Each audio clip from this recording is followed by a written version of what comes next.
বাংলাদেশের সামরিক গোয়েন্দা সংস্থা ডিজিএফআই এর পরপর 5 জন ডিজির বিরুদ্ধে মানবতা বিরোধী অপরাধের অভিযোগে গ্রেপ্তারি পরোয়ানা জারি হইল। ডিজিএফআই এমন কোনো অপরাধ নাই হাসিনার আমলে যা করে নাই। এমন একটা প্রতিষ্ঠানের কি আদৌ বাংলাদেশে দরকার আছে? আসলে ডিজিএফআই এর কাজ কি? এটা কি বাংলাদেশের কোনো উপকারে লাগে? আর ডিজিএফআই এর ম্যান্ডেট কি, মানে কি কাজ করার জন্য ডিজিএফআই কে তৈরি করা হয়েছে? হাসিনার আমলে তারা যে যা কাজ করছে সেগুলো করার কি ন্যূনতম অধিকার তাদের আছে? কেনই বা ডিজিএফআই তৈরি করা হয়েছিল? আইনত দেশের বাইরে সামরিক গোয়েন্দা তথ্য সংগ্রহ এবং সামরিক নিরাপত্তা রক্ষা, এটাই ছিল ডিজিএফআই তৈরি করার মূল উদ্দেশ্য।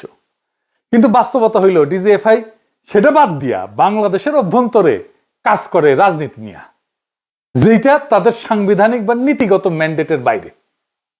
ডিজিএফআই কাগজপত্রে যেটা নির্ধারিত ম্যান্ডেট লেখা আছে তা হইতেছে বিদেশি সামরিক হুমকি শনাক্ত করা, সেনাবাহিনীর নিরাপত্তা মনোবল রক্ষা করা, যুদ্ধকালীন গোয়েন্দা তথ্য সংগ্রহ করা, সামরিক ইউনিটের শৃঙ্খলা পর্যবেক্ষণ করা।